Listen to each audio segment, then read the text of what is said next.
سلام، 5 درس با دانشجو دارو توی فرجه ها. پارت اول. از هر دانشجوی دارو همیشه سوال میشه که همه شیمی میخونید یا نه؟ بگم اولش بله، ولی سالهای آخر نه. هرچی به سالهای آخر نزدیک‌تر میشیم بیشتر بیولوژی و فارماکولوژی و محاسبات ریاضی و فیزیک دخیلن. یکی از درسایی که اصلا ربطی به شیمی نداره دارو درمانه. من ترم 8 و درمان 3 دارم و هفته بعدم یه امتحان از قسمتی از بخش نورو دارم که کلا 9 مبحث مثل پارکینسون و شیزوفرنی، افسردگی و اینا.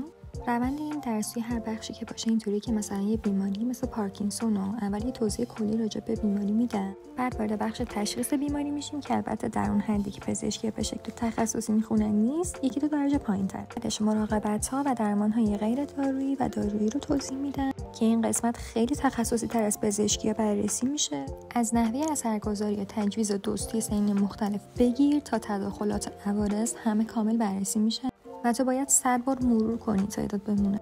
آخر سرم یه نمودار درختی و یه خلاصه خوشگل ازش می‌نویسم چون قبل امتحان خیلی به درد می‌خوره.